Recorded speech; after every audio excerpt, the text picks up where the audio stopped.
بسم اللہ الرحمن الرحیم. ناظرین السلام علیکم. میں ہوں عبدالباسط اور آپ دیکھ رہے ہیں ڈی سائفر. بہت سی خبریں ہیں جس پہ آج ہم تبصرہ بھی کریں گے اور میرے ساتھ ایک معزز مہمان بھی بیٹھی ہیں, ان کا بھی تعارف آپ سے کرواتا ہوں لیکن کچھ دیر میں. پہلے میں آپ کے ساتھ یہ شیئر کرتا چلوں کہ دی گارڈین جو کہ یو کے کا ایک بہت جانا پہچانا اخبار ہے, اس میں ایک رپورٹ چھپی ہے کہ انڈین گورنمنٹ آرڈرڈ کلنگز ان پاکستان انٹیلیجنس آفیشلز کلیم. یہ گارڈین کی بڑی تفصیلاً ایک خبر ہے, رپورٹ ہے, جس میں یہ کہا گیا ہے کہ بھارت انوالوڈ ہے, اور یہ را کے اپنے آپریٹرز ہیں وہ بھی یہ بتا رہے ہیں دی گارڈین رپورٹر کو کہ را انوالوڈ ہے بہت سے ایسے لوگوں کو باہر قتل کروانے میں جو کہ بھارت کے مفادات کے خلاف کام کر رہے ہیں, یا یوں کہہ لیجیے جن سے بھارت اتفاق نہیں کرتا. مثال کے طور پر 18 جون پچھلے سال بھارت نے کینیڈین شہری کو جن کا نام تھا ہردیپ سنگھ نجر, ان کو قتل کروایا. اس کے بعد آپ جانتے ہیں کینیڈا اور بھارت کے درمیان کیا ایک ٹینشن رہی, اور ابھی تک ہے وہ ٹینشن. اس کے بعد ایک اور کوشش کی بھارت نے, گرپت پن سنگھ پنن, یہ امریکی شہری ہیں, ان کو بھی قتل کروانے کی کوشش کی, لیکن امریکہ کو بروقت انٹیلیجنس مل گئی اور انہوں نے اس قتل کو روکا. تو اب یہ بھارت اور انڈیا یو ایس کے درمیان ایک اریٹنٹ موجود ہے. اس وقت ایک ہائی لیول انکوائری بھارت کروا رہا ہے اپنے طور پہ, اور اس کی جو فائنڈنگز ہوں گی وہ امریکہ کے ساتھ شیئر بھی کرے گا, لیکن ابھی تک بھارت نے یہ کام نہیں کیا. مین وائل ایک اور بھی آپ سے بات کرتا چلوں کہ FATF جو کہ اینٹی منی لانڈرنگ اور کاؤنٹر ٹیررزم فائنینسنگ کے معاملات کو دیکھتی ہے, ان کا بھی ایک 4تھ ریویو بھارت کا ہوا, نومبر میں پچھلے سال شروع ہوا, اور اب ان کی رپورٹ جائے گی FATF کی پلینری کو جون اس سال.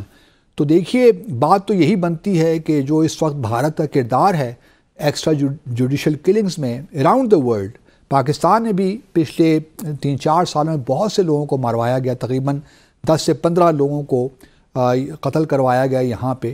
اور ہم یہ بھی جانتے ہیں کہ بھارت TTP کے پیچھے بھی ہے, اور بھی بہت سے جو ملیٹنٹس ہیں پاکستان میں, BLA ہو, BRA ہو, جتنے بھی بلوچستان میں ملیٹنٹ آرگنائزیشنز ہیں, ان کو بھی فنڈنگ جو ہے بھارت سے ہی ملتی ہے. اور یہ فنڈنگ ساری آتی ہے بدقسمتی کے ساتھ آپ یوں کہہ لیجئے کہ UAE کے ذریعے.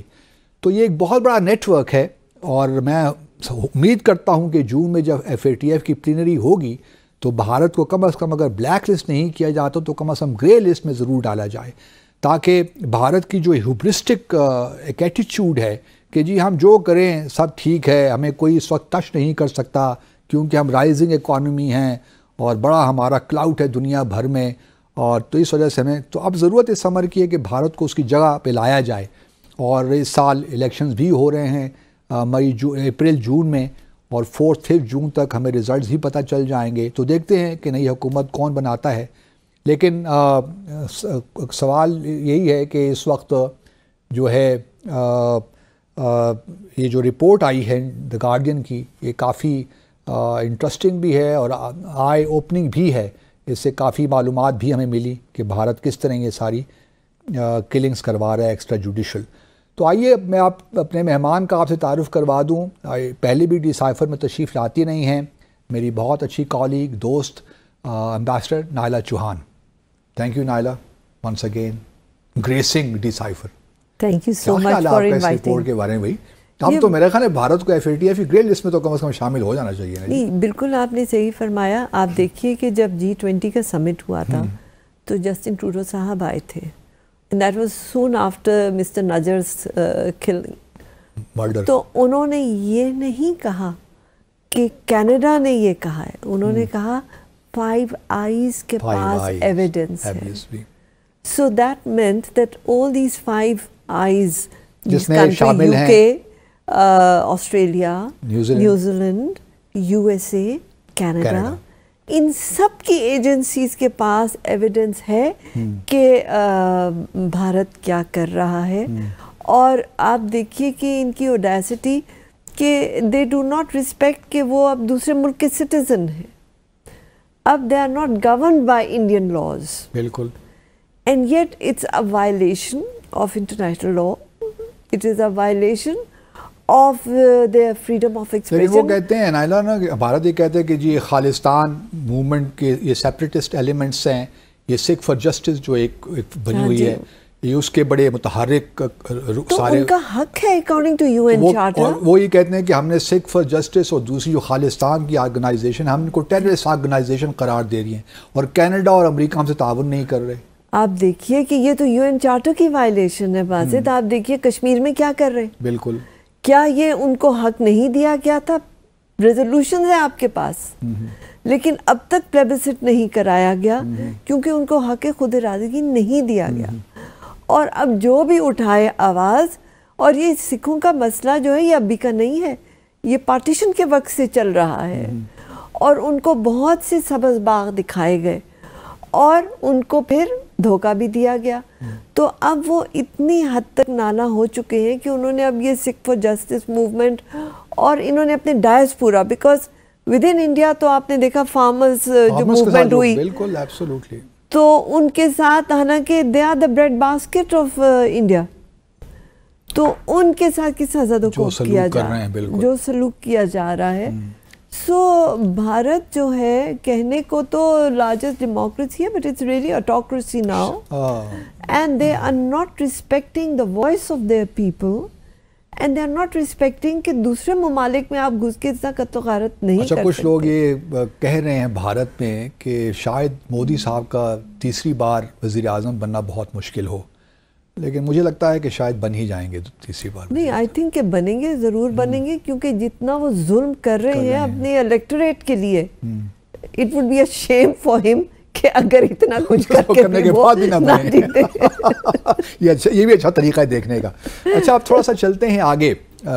ایران، آپ ایران بھی رہی ہیں ماشاءاللہ، ایران کو بڑے اچھے طریقے سے جانتی بھی ہیں آپ. تو ایران پہ حملہ ہو گیا جی، ان کے سفارت خانے میں جو دمشق میں ہے، اور جو کونسلیٹ ہے وہاں، ان کے جو کونسلر سیکشن آپ کہہ لیجئے، تو وہاں پہ ایرانی جنرلز کیا کر رہے تھے یہ بتائیے. کیا یہ عام سی بات ہے؟ کیونکہ اسرائیلی اگر آپ میڈیا پڑھیں تو وہ کہہ رہے ہیں کہ جی وہاں پہ یہ حماس کی اور ان لوگوں کی میٹنگز ہو رہی تھیں، تو اس لیے ہم نے ٹارگٹ کیا. یا انہوں نے ابھی کلیم تو نہیں کیا، لیکن خبریں یہی ہیں. ہاں، انہوں نے کلیم سچ نہیں کیا، پر ڈینائی بھی نہیں کیا، پہلی بات.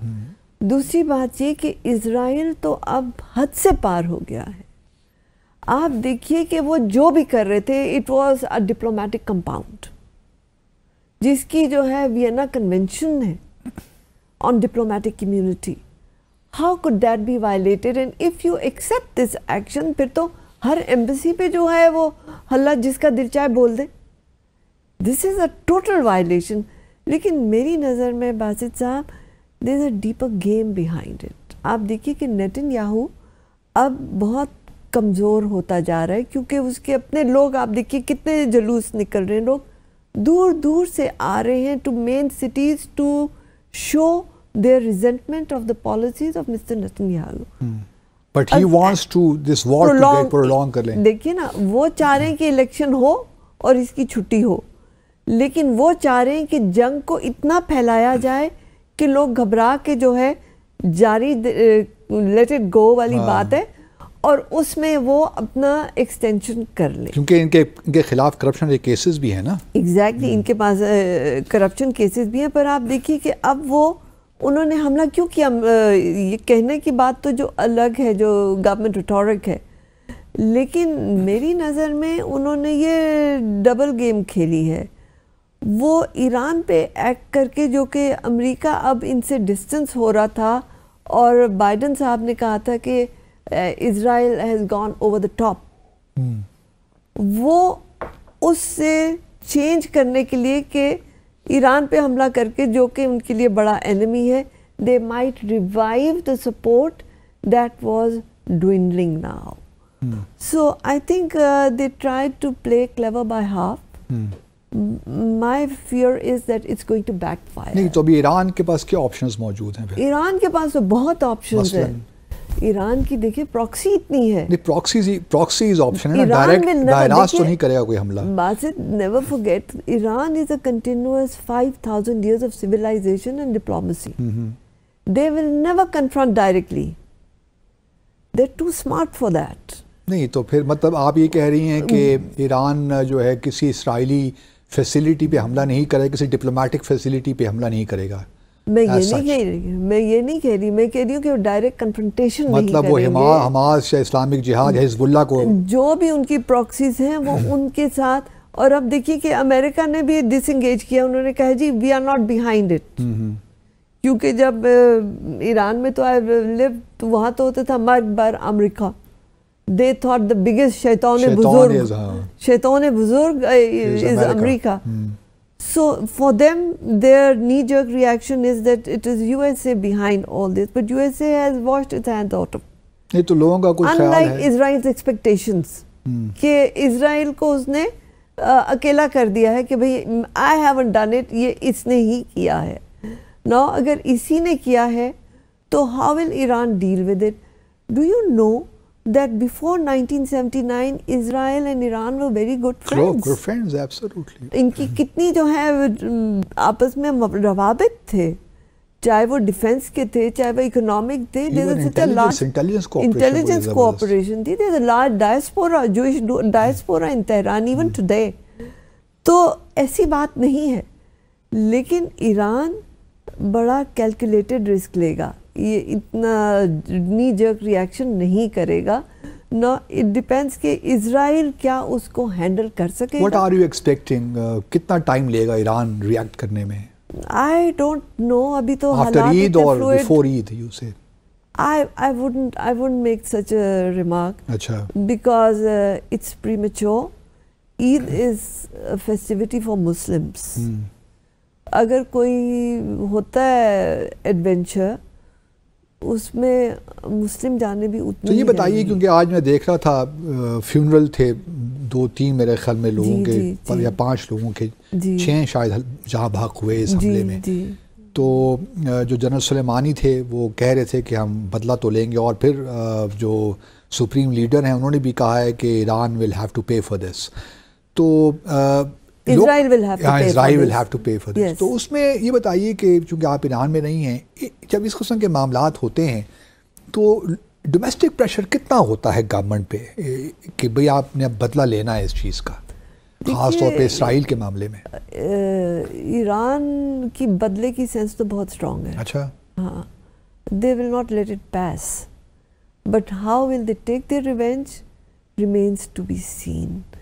It is too early to predict, but Iran نے بہت زیادہ اپنے پیادے چھوڑے ہوئے ہیں. کسی بھی پیادے کو کہیں بھی وہ چلا سکتے ہیں without entering into direct confrontation. And I hope that they don't, because if they do then the escalation پھر آپ کا فوکس غزہ سے ہٹ کے اس طرف ہو جائے گا. اور یہی شاید نتنیاہو چاہتا بھی ہے. Exactly. So Israel will have a free hand there. which you don't want, because اس وقت دنیا کی نظریں غزہ پہ ہیں جو اسرائیل وہاں پہ کر رہا ہے. سو وہ چاہ رہے ہیں کہ ڈسٹریکشن ہو. تو ان کی میرے خیال میں ملٹی پرونگڈ اپروچ تھی. ایک تو یہ کہ یو ایس سمپتھی ریوائیو کی جائے ایران کے خلاف, پھر یہ کہ پرولونگ وار ہو تو نتنیاہو کو زیادہ سٹنٹ مل جائے, اور تیسرا یہ کہ غزہ سے دنیا کی نظریں ہٹ کے اس طرف آ جائیں. ہاں. سو اس حد تک وہ اس پہ کامیاب ہوتے ہیں. I am not sure, but I don't think کہ وہ زیادہ اس پہ کامیاب ہوں گے, کیونکہ پہلے ہی یو ایس اے نے کہہ دیا کہ we are not behind it. That itself is a very strong signal for Israel that it is alone in its adventurism. تو جو ورلڈ سینٹرل کچن کے لوگ مارے گئے ہیں غزہ میں, اس کو کس طرح آپ ایکسپلین کرتے ہیں؟ کیونکہ اس سے بھی بڑا پریشر بلڈ ہوا اسرائیل پہ. ایک طرف تو یہ ایران پہ حملہ, یہ کانسلیٹ پہ حملہ کیا, دوسری طرف غزہ میں یہی ورلڈ سینٹرل کچن کے 5 یا 6 جو ورکرز تھے وہ بھی مارے گئے. اس میں امریکی بھی شامل ہیں, کینیڈین بھی ہیں, پولش بھی ہیں. تو اس سے بھی یہ سمجھ نہیں آتی کہ ایک طرف تو ٹھیک ہے چلیے ایران کا تو سمجھ میں آتا ہے, غزہ میں اسرائیل کے پاس یہ انٹیلیجنس نہیں ہے کہ یہاں پہ یہ لوگ موجود ہیں. انٹیلیجنس کا تو مسئلہ ہی نہیں ہے. تو پھر کیوں مارا, ان کو کیوں مارا؟ وہ دیکھیے ڈسکریج کرنا چاہتے ہیں انٹرنیشنل آرگنائزیشنز کو. Not just that. آپ دیکھیے کہ جب کوئی انٹرنیشنل آرگنائزیشن نیوٹرل باڈی وہاں پہ جائے گی, اب اگر آپ کھانا دے رہے ہیں, آپ کہتے ہیں میں نے 100 بندوں کو کھانا دیا ہے, بھوک سے مر رہے تھے, تو یو آر اسٹیٹنگ کہ 100 بندے بھوک سے مر رہے ہیں. دیر is a data on it جو کہ انٹرنیشنل لیول پہ ریکگنائز ہوتا ہے. The magnitude of atrocities that Israel is committing are verified through these humanitarian assistance. کیونکہ اس سے پتہ چلتا ہے کتنے لوگوں کو کھانا ملا, کتنے لوگ بھوک سے مر گئے, کتنے ہسپتالوں میں لوگ مر گئے, کتنی ادویات رک گئیں. آپ دیکھیے کہ ابھی بھی اسرائیل کہہ رہا ہے we are giving them humanitarian assistance. اور کوئی کرائسس ہے بھی نہیں کہہ رہے. اور کوئی کرائسس نہیں. تو اگر نہیں ہے تو اتنے لوگ مر کیسے گئے؟ اتنی آپ دیکھیے تصاویر, کیا کیا تصاویر آ رہی ہیں, رونگٹے کھڑے ہو جاتے ہیں. لیکن وہ مطلب ڈھیٹائی کے ساتھ یہ بات کہہ رہے ہیں. یہ آرگنائزیشنز جو ہیں وہ ان کے کلیم کو بھلائے کرتی ہیں, اس لیے وہ ان کو وہاں کام کرنا نہیں دینا چاہتے. دنیا کیوں خاموش ہے مجھے سمجھ نہیں آتی. بالکل مجھے لگتا ہے کہ کیرلیسلی انڈیفرنٹ ہیں. باسط تم نے تو انٹرنیشنل ریلیشنز پڑھا ہے. آپ نے بھی پڑھا نا, میرے ساتھ مسئلہ یہ ہے اس لیے میں آپ سے پوچھ رہا ہوں. ہم دونوں نے پڑھا اور دونوں بے بس ہیں. آپ سمجھتے ہیں کہ یہ کتنی کہانیاں ہیں اور کتنی پیچیدگیاں ہیں. دیکھیں نا مطلب امہ تو کوئی چیز ایگزسٹ ہی نہیں کرتی. forgive me for saying. نہیں, I totally agree with you. There is no such thing. Caliphate جو ہے جب Ottoman Empire national interests are supreme to anything. Obviously. یہ کیوں ہے ایسا؟ دیکھیں نا 33,000 لوگ مر گئے جس میں بچے اور خواتین کی زیادہ تعداد شامل ہے. بچے ہیں تو یہ تو جینوسائیڈ لگ رہا ہے اور ہے. تو کیوں کر مسلمان دنیا صرف بس یہ باتیں کرنے میں ہے, کوئی عملی ایکشن کوئی نظر نہیں آ رہا ان کی جانب سے. دیکھیے پہلے تو دیکھیے نا کہ اسرائیل کا ایجنڈا کیا ہے. آپ بیلفور ڈکلیریشن آپ کو یاد ہوگا. بالکل 1917 کا. ہاں 1917 بیلفور ڈکلیریشن جب ہوا تھا تو اس میں پیلسٹائن کے لینڈ میں ایک انکلیو تھا اسرائیل کا. 5-6% اسرائیل کے لینڈ میں پیلسٹائن کو انکلیو دیا جانے کا بات چیت ہو رہی ہے. سو آپ دیکھیے کہ they are thinking of greater Israel. Zionist کا ایجنڈا یہی ہے. ایگزیکٹلی. اب گریٹر اسرائیل میں کون کون سے ممالک شامل ہوتے ہیں؟ کیا اس میں جارڈن شامل ہوگا؟ کیا اس میں ایجپٹ شامل ہوگا؟ کیا اس میں سیریا شامل ہوگا؟ کیا اس میں عراق بھی شامل ہو جائے گا؟ اور پتہ نہیں شاید حجاز کی سرزمین بھی شامل ہو جائے گی. کہاں تک جاتے ہیں ان کا تو every time when he presents the map it is different. So you really don't. اس میں فلسطین کا ذکر نہیں ہے جو نتنیاہو نے پچھلے سال UN جنرل اسمبلی میں پیش کیا تھا. اس میں فلسطین کا ذکر ہی نہیں ہے. مطلب کہ وہ حذف ہو گیا. اور یہ کتنا پھیلیں گے. تو اس سے جو دوسرے ممالک ہیں ان کے لیے اسرائیل now should be a source of concern کہ یہ پھیلاؤ ہوتا گیا. These countries especially the Gulf countries اور the Arab countries انہوں نے تو یہاں تک بھی مناسب نہیں سمجھا ایک دو کے علاوہ کہ اپنے ٹریڈ ریلیشنز ختم کریں اور سفارتی اپنے ایمبیسیز وہاں بند کریں. ایسا کیوں ہے؟ یہ تو بڑے ابراہیم اکارڈز وہ ابھی بھی باتیں سن رہے ہیں کچھ ممالک اور اسرائیل کے درمیان. تو یہ اتنے تو اقدامات ہم لے ہی سکتے تھے یار, اور اگر اور کچھ نہیں کر سکتے تھے تو. وہی آپ کی بات نا کہ national interest and how you define national interest. مطلب نیشنل انٹرسٹ امہ کا بچے مر جائیں, خواتین. دیکھو نا پھر کانسیپٹ آف نیشن اسٹیٹ اب چینجز اب نیو انٹرنیشنل آرڈر میں I don't know how things will evolve, کیونکہ یہ تو ہر لا کو وائلیٹ کیے جا رہے ہیں. اور پھر کہتے ہیں کہ رولز بیسڈ آرڈر ہونا چاہیے. تو رول بیسڈ آرڈر پھر ڈیفائی ہو جاتا ہے. اچھا, پاکستان کے کس طرح دیکھ رہی ہیں آپ ریسپانس کو؟ یہاں بھی لوگوں کا ایک بہت بڑا حلقہ ہے جو کہتے ہیں کہ ہماری حکومت بھی چلیں تو کیئر ٹیکر سیٹ اپ تھا اکتوبر میں, لیکن اس کے بعد بھی ہم دیکھ رہے ہیں کہ باتوں کے علاوہ کچھ بھی نہیں ہے. آپ کیسے دیکھ رہی ہیں پاکستان؟ کیونکہ ہم دیکھیں نا قائد اعظم 1940 میں ہم نے فلسطین پہ پاکستان بننے سے پہلے ریزولوشن پاس کی تھی, اور قائد اعظم محمد علی جناح رحمۃ اللہ علیہ کا تو بڑا واضح بیان ہے کہ اٹس این انلیجٹمیٹ اسٹیٹ. تو ہمارا بھی ریئیکشن تو کوئی خاص ہمارے بھی طرف سے نہیں تھا. میرے خیال میں ابھی we should be more serious about putting our house in order. یہ تو باتیں ہم سن کے تھک گئے ہیں. نہیں بات ہے, جب تک آپ کا اپنا گھر آرڈر میں نہیں ہے آپ باہر تو اگلے مطلب 10-12 تو پھر ہم آپ کے یہاں دیکھیں آپ کے ابھی اکانومی کا کیا حال ہے. نہیں, پھر اکانومی کا تو حال برا ہے, لیکن we do not get tired of polling about our weight. punching above our weight as they say کہ بھئی ہم ابھی تک دیکھیں نا UN سیکیورٹی کونسل کی ممبر ہم بن رہے ہیں 2000 اگلے سال سے 2 سال کے لیے, تو پھر کیا ضرورت ہے ان چیزوں کی؟ پرماننٹ تو نہیں ہے نا, پرماننٹ نہیں ہے, لیکن کیا ضرورت ہے اپنا اس قسم کی چیزوں میں اپنے آپ کو ڈالنے کا؟ اگر آپ اپنے اس میں ریسورسز تو نہیں جا رہے, کیوں نہیں جاتے؟ پورا آپ کا مشن تو آپ کا ہے, اس میں سے 10-15 بندے اور چلے جائیں گے UN سیکیورٹی جاتے ہیں. آئی نو اٹ فار اے فیکٹ, آپ کو ہی پتا ہے اس کا. چلیے اگر آپ کہتے تو مان لیتے ہیں. لیکن آج interestingly human rights UN human rights council Geneva نے ایک ریزولوشن پاس کی ہے اسرائیل کے خلاف کہ اسرائیل جو الیجڈ وار کرائمز کر رہا ہے غزہ میں, اس کا کوئی اکاؤنٹیبلٹی اس کی ہونی چاہیے. تو اس میں 28 ممالک نے فیور میں دیا ووٹ, اور 8 کنٹریز نے اگینسٹ, اور باقی 12-13 کنٹریز نے شاید ایبسٹین کیا. میرے خیال 48 ممبرز ہیں ہیومن رائٹس کونسل کے. تو آپ اس کا تو خیر بس ایک پرفنکٹری قسم کی چیز ہے, اس کا کوئی پریشر ہوگا اس کا؟ ہر ایک قطرہ باہم میشاوت دریا. So I don't think we should minimize the importance of this resolution. Each step that is being taken to condemn Israeli aggression. Whether you call it alleged or you have proof to say that it is a crime, whichever position you may take, the fact of the matter is that آج تک اسرائیل کو کبھی کسی نے criticise کیا تھا؟ اگر کرتے تو اتنی دندناتے نا اب. So they have had a field day. اب ان پہ نکتہ چینی ہو رہی ہے.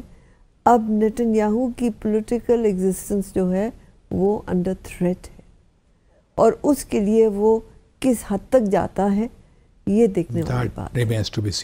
ناظرین مختصر سا وقفہ لیتے ہیں, اور وقفے کے بعد آ کر ذرا نیٹو کی بات کرتے ہیں, کیونکہ نیٹو ورلڈ وار 2 کے بعد یہ بنا تھا یہ آرگنائزیشن, اور اس کو 75 سال ہو گئے ہیں بنے ہوئے. 4 اپریل کل اس کی نیٹو کا اجلاس بھی تھا برسلز میں, تو اس پہ ذرا آ کر بات کرتے ہیں کہ انٹرنیشنل سسٹم میں نیٹو کی کیا اہمیت ہے. کولڈ وار کے بعد اس کو ختم ہو جانا چاہیے تھا, کیا سلسلہ چلنا چاہیے تھا. تو اس موضوع پہ بھی ذرا امبیسڈر چوہان کی رائے لیتے ہیں, ہمارے ساتھ رہیے. ویلکم بیک ناظرین. اچھا نائلہ, جیسے کہ آپ جانتی ہی ہیں کہ NATO North Atlantic Treaty Organization April 1949 کو معرض وجود میں آتی ہے, اور یہ یورپ اور امریکہ نارتھ امریکہ کے درمیان ایک سیکیورٹی ارینجمنٹ ہے. اس کے بعد پھر وارسا پیکٹ 1955 میں بنتا ہے, جس کو سوویت یونین لیڈ کرتا ہے, اور نیٹو کو امریکہ لیڈ کرتا ہے. اس وقت اس کے شاید 12 یا 13 فاؤنڈنگ ممبرز تھے. 12.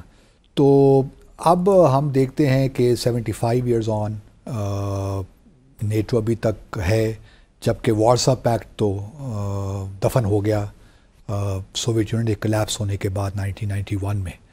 اس کے بعد البتہ رشیا نے کوشش کی ایک کلیکٹیو سیکیورٹی ٹریٹی آرگنائزیشن, جو کہ شاید 1994 میں تاشکند میں ہوئی. اس کے بعد پھر 2000 کی دہائی میں اس کا سیکریٹریٹ بنایا گیا, اور اب یہ ماسکو میں ہیڈ کوارٹرز ہے اس کا, جس کے ساتھ 6 یا 7 ممبرز ہیں, جس میں آرمینیا بھی شامل ہے بائی دا وے, اور آذربائیجان بھی شامل ہے. انٹرسٹنگ. تو یہ پہلے تو مجھے یہ بتائیے کہ نیٹو ایک خاص حالات میں بنا تھا ورلڈ وار 2 کے بعد. اس وقت بھی کولڈ وار اس طرح نہیں تھی, لیکن بہرحال اس کو کہا گیا کہ سوویت یونین سے ہمیں خطرہ ہے, خاص طور پہ یورپ میں. تو پھر وارسا پیکٹ بن گیا, پھر کولڈ وار کا زمانہ ختم ہو گیا. جس طرح وارسا پیکٹ ختم ہوا, تو کیا نیٹو کا ختم ہو جانا بہتر نہیں ہوتا دنیا کے لیے؟ بات آپ کی صحیح ہے, کیونکہ دیکھیے یہ کولڈ وار کی ہی بیس تھی, اور جب انہوں نے یہ 12 ممالک نے مل کے کلیکٹیو سیکیورٹی کی بات کی کہ ایک ممبر کے اگر خلاف کوئی ایگریشن ہو تو باقی سارے کی مدد. واشنگٹن ٹریٹی کا واشنگٹن ٹریٹی تھا بالکل. تو اس کے بعد آپ دیکھیے کہ سوویت یونین نے بھی ممبرشپ چاہی, صرف ٹیسٹ لٹمس ٹیسٹ کے لیے, کہ کیونکہ پہلے یہ تو مان رہے نہیں تھے کہ یہ سوویت یونین کے خلاف ہے. تو انہوں نے کہا ٹھیک ہے ہمارے خلاف نہیں ہے تو ہم ممبر بنتے. یہ کیسے ہو گیا, آپ ممبر نہیں بن سکتے. تو اس سے واضح ہو گیا کہ it was anti Soviet union. ٹھیک, تو سوویت یونین اس میں نہیں ہوا. پھر جہاں تک کلیکٹیو سیکیورٹی کی بات آئی تو ڈی گول صاحب نے سوچا کہ اس کلیکٹیو سیکیورٹی میں ہمارے جو ہیں انٹرسٹ وہ تو سائڈ پہ ہو جائیں گے اور جو لیڈنگ کنٹریز ہیں وہ ہم پہ ڈکٹیٹ کرتے رہیں گے, تو یہ تو ہمیں قبول نہیں ہے. تو فرینچ اس میں سے کلیکٹیو سیکیورٹی میں سے نکل آئے باہر. مطلب وہ جو ان کے ملٹری ایسپیکٹ تھا نیٹو کو اس میں سے نکل آئے وہ باہر. تو نیٹو نے لیکن آپ وہ پھر دوبارہ شامل ہو گئے. کس ملک نے نیٹو کی واقعی استعمال کیا؟ That was United States. Especially 9/11 کے بعد. 9/11 کے بعد. تو that is the only country that really used NATO for its, collective security کی جہاں تک So-called بات collective کریں. security. The best part is کہ ابھی آپ ٹرمپ صاحب کی باتیں سنیں تو کہتے میں تو اس کے بالکل خلاف. میں تو رشیا سے پوٹن سے کہوں گا کہ حملہ کر دو. اگر وہ اپنے ڈیفنس کا بجٹ 2% نہیں خرچ کرتے تو حملہ کر دیں جی. سو آپ کاش ایسا ہو جائے یار. اچھا, تو ٹرمپ صاحب کی تو پوزیشن جو ہے وہ امیزنگ ہے. تو اگر امریکہ جو کہ بیسک فاؤنڈنگ ممبر تھا نیٹو کا, وہ ٹرمپ صاحب لگ رہا ہے کہ شاید جیت جائیں, اور اگر وہ آ جاتے ہیں اور وہ جو باتیں کہہ رہے ہیں ان کو وہ فلفل کرتے ہیں, تو آج تو آپ منا رہے ہیں نیٹو کی اینیورسری 75th, اور اس میں ان کے جو ہیں ہیڈ انہوں نے سارے فارن منسٹرز پہنچے ہوئے تھے جی. سارے فارن منسٹر پہنچے ہوئے. اور اب 32 کنٹریز ہو گئے نائلہ. 32 کنٹریز ہیں, اور اس میں اب یوکرین کو بھی وہ لانا چاہ رہے ہیں. یوکرین کو ابھی غرق کافی نہیں کیا تو کہہ رہے ہیں کہ اب اس کو اسی وجہ سے یوکرین کا بڑا غرق ہو رہا ہے نا, کہ اس کو نیٹو میں شامل کر رہے ہیں. ابھی کافی نہیں ہوا تو کہتے نہیں ہم وعدہ کرتے ہیں آپ کو اندر لے آئیں. ہم 5 سال اگلے آپ کو $100 بلین اور دیں گے تاکہ مزید بڑا غرق ہوا. ہاں, اور اگر آپ پھر بھی بچ گئے تو پھر ہم دیکھیں گے نیٹو میں لے آئیں گے آپ کو. تو ان کمپلیکسٹیز میں نیٹو کا فیوچر جو ہے نا, I really don't know. It really depends on who will be the next president of United States. But they're looking for some pretext to keep it afloat, alive, NATO کو. اور اس قسم کے narratives بنانے کی کوشش کر رہے ہیں. لیکن it's backfiring. It is backfiring. آپ دیکھیے یوکرین غرق اس طرح نہ ہوتا اگر ویسٹرن پاورز اس کو پمپ نہ کرتی اور اس کو سوویت یونین نے تو کہہ دیا تھا رشیا نے کہ دس از ریڈ لائن, اس کو کراس مت کرنا. They deliberately did that to provoke Russia. Russia تو پرووک ہو گیا لیکن یوکرین کی چھٹی ہو گئی. ان کو انہوں نے آرمز دیے, ان کے مرسنریز وہاں جا کے یوکرینینز کو ٹرین کر رہے. اب ماسکو میں جو اٹیک ہوا, مطلب آپ یہ کہنا چاہ رہی ہیں کہ president Zelensky could not understand or he played into the western hands or what? Probably. ہے نا, probably. اپنے ملک کو کہاں پہنچا دیا اس غلط, صرف ایک باتوں سے ہی نا کہ یہ اور آپ دیکھیں کہ جب اس نے سارا ورلڈ ٹور کیا looking for help, who came forward? Nobody. تو ان کو بھی ریالٹی چیک ہو گیا کہ ہم تو خامخواہی ذبح ہوتے گئے. تو آپ کا کیا خیال ہے کہ آپ پریزیڈنٹ زیلنسکی یا Ukraine for that matter would come to terms with new ground realities accepting Crimea جو 2014 میں رشیا نے لے لیا تھا, اور اب ڈنباس کا جو ریجن ہے اس سے ریکنسائل کر جائے گا یا نہیں؟ دیکھیے آثار تو دکھ رہے تھے, لیکن اب ان کو پھر انہوں نے وہ ہڈی دے دی کہ جی ہم آپ کو نیٹو میں لے آئیں گے. $100 بلین کی ہڈی دے دی نا پھر. تو اب آپ دیکھیے کہ how wisely would the Ukrainian leadership deal with the two paradoxes that it is confronted with.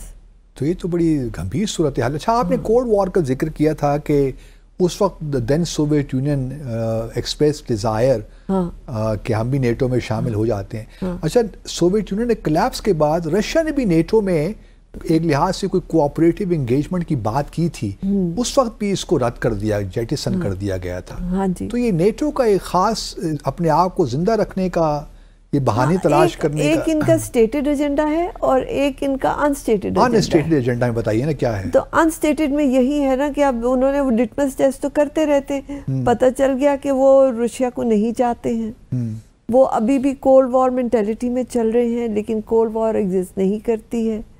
تو اب تو کیا فائدہ ہے ان ممالک کو, امریکہ کو کیا فائدہ ہے نیٹو سے؟ دیکھیے مجھے جو لگتا ہے جب یہ بنی بھی تھی تو یہی تھا کہ بجائے ہر کوئی اپنی بڑی بڑی آرمیز بنائے, ایک کلیکٹیو سیکیورٹی ہو, کیونکہ دیکھیے نیٹو کی اپنی کوئی فورس نہیں ہے.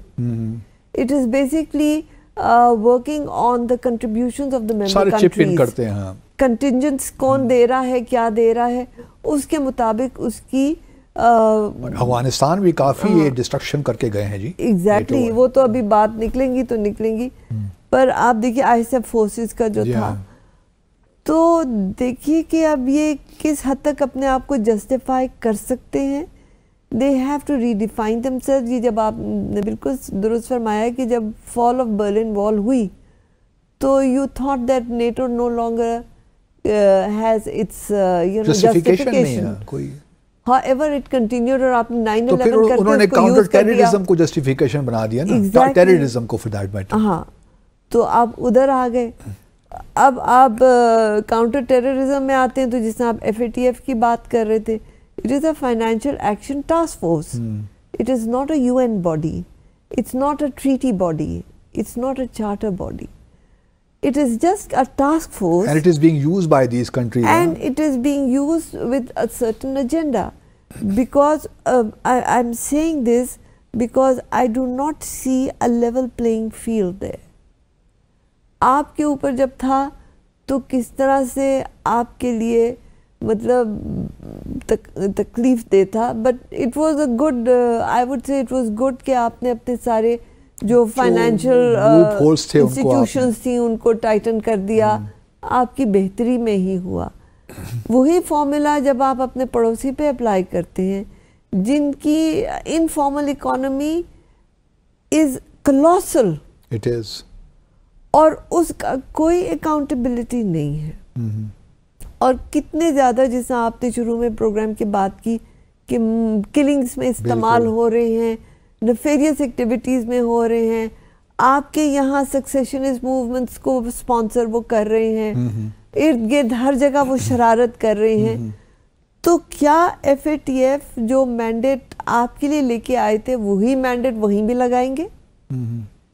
کیونکہ آپ دیکھیے کہ ان کا پہلے 2013 میں ہونا تھا ریویو, جو کہ پوسٹپون ہو کے 2023 پہ لایا گیا.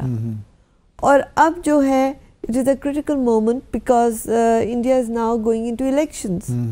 اگر FATF کوئی ایسی بات نکالتی ہے تو the current government will have serious repercussions. Coming back to NATO, اب یہ بتائیے کہ نیٹو اب with 32 members ایک کافی بڑی آرگنائزیشن ہے, اور سارے ہی امیر ممالک ہیں, ڈیولپڈ کنٹریز ہیں. اب اس طرح پچھلے سال فن لینڈ بھی آ گیا جو کہ ایک نیوٹرل کنٹری کہلاتا تھا, اس طرح سویڈن بھی اس سال شامل ہو گیا, ممبر بن گیا ہے. ٹرمپ کے آنے سے آپ پہلے بھی ڈسکس کر رہے تھے, آپ سمجھتی ہیں کہ شدید خطرہ ہے نیٹو کو, اس کی ایکٹیویٹیز کو؟ دیکھیے اگر فنڈنگ کو روک دیتے ہیں, امریکہ جو ہے اس میں سے نکل جاتا ہے. نکلے گا تو شاید نہیں, لیکن پریشر بلڈ کرنے کے لیے. اچھا, you can expect anything. You can, because he is making statements which can. آپ دیکھیے نا, لیگ آف نیشنز بنا تھا, کیوں فیل ہو گیا؟ کیونکہ امریکی کانگریس نے اس کو نہیں اپروو کیا.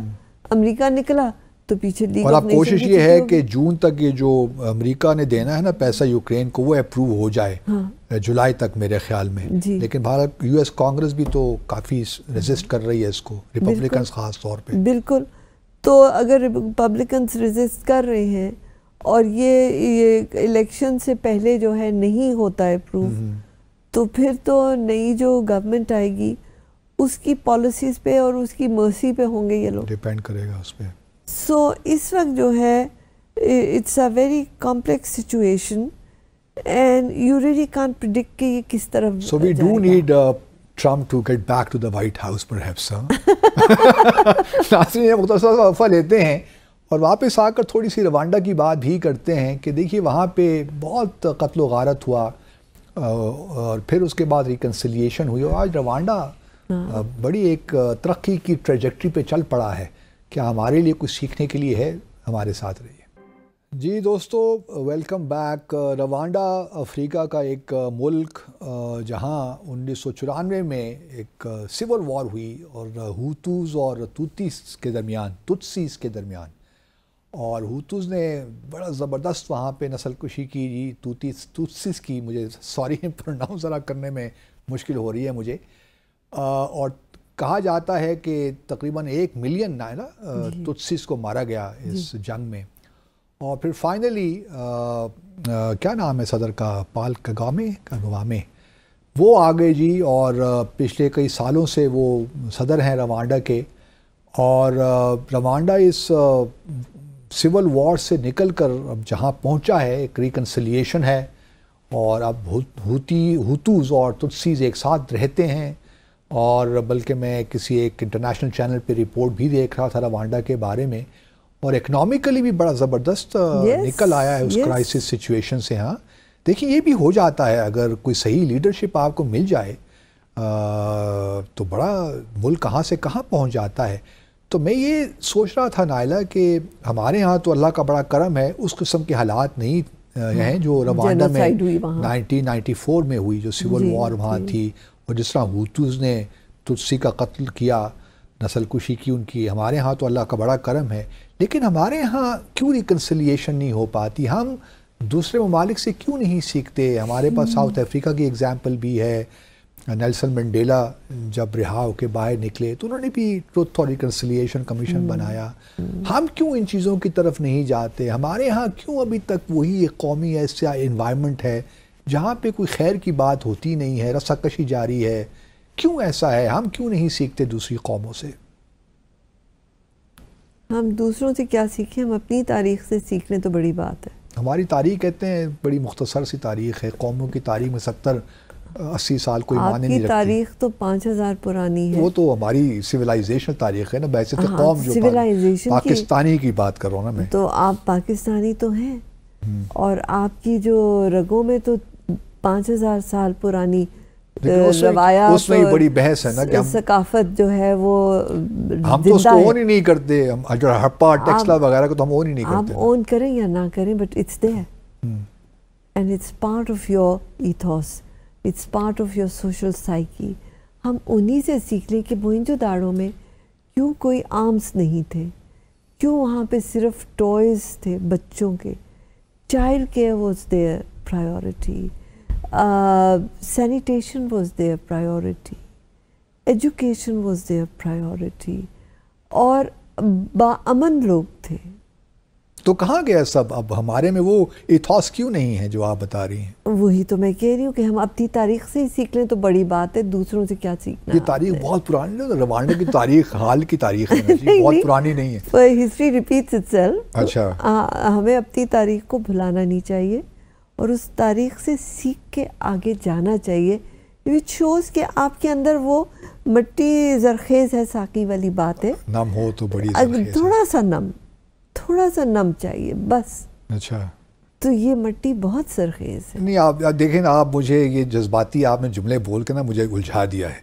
میں تو جو زمینی حقائق ان کی بات کر رہا ہوں کہ کیا ہو گیا ہم لوگوں کو، ہم کیوں جھگڑتے رہتے ہیں ہر وقت، ایک دوسرے کے دست و گریبان کیوں رہتے ہیں؟ ہم کیوں؟ بس وہ نمی کی کمی ہے۔ نہیں، نمی کی کمی افسوس کی بات ہے، ایسی اتنی بھی کمی تو نہیں ہے، کچھ تھوڑا ایسا کیوں ہے؟ میں مطلب ہر کوئی غصے میں رہتا ہے اس ملک میں، سمجھ نہیں آتی کیا ہے۔ لیڈرشپ لیول پہ بھی خاص طور پہ دیکھتے ہیں تو کوئی ریکنسلیشن ہمیں نظر نہیں آتی۔ کہتے ہیں کہ جی ریکنسائل کرنا چاہیے، لیکن پھر دوسری ہی سانس میں گالم گلوچ بھی شروع کر دیتے ہیں۔ دیکھیے ابھی جو آپ کے الیکشنز ہوئے ہیں، اٹس گڈ کہ large number of Pakistanis participated in. کیا large number? 48۔ That's better than it was ever before. پہلی بات، آپ کا نیا 52% did not cast their vote۔ پہلے تو 70% نہیں کرتے تھے، اب 52 نے نہیں کیا۔ وہ تو آپ ینگ لوگوں کو خراج تحسین پیش کیجیے۔ بالکل، سو دا چینج از کمنگ۔ اور آپ دیکھیے کہ مجھے جو کنسرن لگتا ہے کہ آپ کی جو پولیٹیکل پارٹیز ہیں وہ زیادہ ریجنل پارٹیز ہو گئی ہیں بجائے نیشنل پارٹیز کے، اور آپ کا جو ہے 18th امینڈمنٹ کے بعد جو فیڈریشن اور پروونسز کا relationship which was not properly defined. اب اگر آپ کے فائنینشیل ایشوز آ رہے ہیں, provinces have to pool in for the federation, because آپ نے جو نیا سسٹم ایوالو کیا ہے اس میں آپ نے پروونسز کو امپاور کر دیا. آپ تو آئی ایم ایف کی باتیں کر رہی ہیں کہ این ایف سی کے ایوارڈ چینج کریں. نہیں, میں آئی ایم ایف کی بات نہیں کر رہی, میں تو سمپل ایز اے لے مین کی بات کر رہی ہوں کہ آپ کو اپنی فیڈریشن کو اسٹرانگ کرنا ہوگا, کیونکہ آپ کے پاس ریونیوز ہی نہیں ہے کہ آپ حکومت چلا سکیں. تو آپ سمجھتے ہیں کہ 18 امینڈمنٹ کو تبدیل کرنے کی ضرورت ہے, مزید اس میں تبدیلیوں کی ضرورت ہے؟ میرے خیال میں اگر اس کی امپلیمنٹیشن کو زیادہ بہتر کر دیا جائے اور اس میں اکاؤنٹیبلٹی کو ایلیمنٹ لایا جائے کہ جو جو ریونیوز جا رہے ہیں ان کی یوٹیلائزیشن ڈیولپمنٹ میں کیا مینیفیسٹ ہو رہی ہے. کیونکہ اگر آپ کی پارٹیز کوئی کے پی کے میں ہے, کوئی پنجاب میں ہے, کوئی سندھ میں ہے, کوئی بلوچستان میں, سب ایک پاکستان ہے. اور جب ہم ایک پاکستانی ہو کے سوچیں گے تو پھر یہ سارے جو ہیں وہ جو آپ کو فرکشن نظر آ رہی ہے نا وہ ایز آؤٹ ہو جائے گی. So let's hope that the new government can address these issues. چلیے آن لائٹر نوٹ, کیونکہ عید از فاسٹ اپروچنگ, رمضان آپ کا کیسے گزرا یا گزر رہا ہے؟ اچھا, بہت اچھا. اور عید کیسے منانے کا پروگرام ہے آپ کا؟ ہمیں کوئی عید پہ کوئی افطاری عید میں پارٹی تو کر رہی ہے اور ذہن میں افطاری رہتا ہے نا, آج رمضان ہے, آپ کو ہم سویاں کھلائیں گے. تو عید یہیں پہ اسلام آباد میں ہی کریں گی یا کہیں اور؟ میں تو آپ کو پتہ یہیں سے ہوں, یہیں سے آپ ہیں. میں تو 6 جنریشن سے یہی. تو عید پہ کیا پروگرام ہے, کچھ ہے؟ عید پہ تو سب سے پہلا ہوتا ہے آپ اپنے بزرگوں کی قبروں پہ جا کے دعا کرتے ہیں. اچھا, یہ آپ کا اینول مطلب عید پہ, ہر عید پہ جاتی ہیں آپ؟ ہاں, other than other routine times that you go to.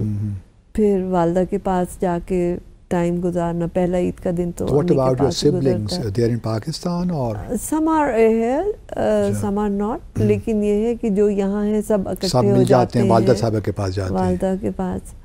سو وہ ایک اچھا گروپ, مطلب ریجوینیٹ ہو جاتی ہیں پرانی باتیں, جیسے آپ اور میں بیٹھ کے پرانی باتیں دیکھ ہنستے ہیں, اس وقت ادھر بھی ایسے ہی ہوتا ہے. اور عید جو ہے بیسکلی خوشی کا تو ہے, but Basit I think it's a sober moment also. In what respect? In the sense کہ آپ جو آپ کے ملک میں ڈپریویشن بڑھتی جا رہی ہے, پاورٹی بڑھتی جا رہی, ان امپلائمنٹ بڑھتی جا رہی ہے, اور آپ جوبلنٹ کس طرح سے ہوں گے. I think it is a sober moment also کہ ٹھیک ہے, اللہ نے اگر آپ کو کچھ حیثیت دی ہے to help those who are in a difficult situation. And I'm not talking about begging or charity. I'm talking about empowering them.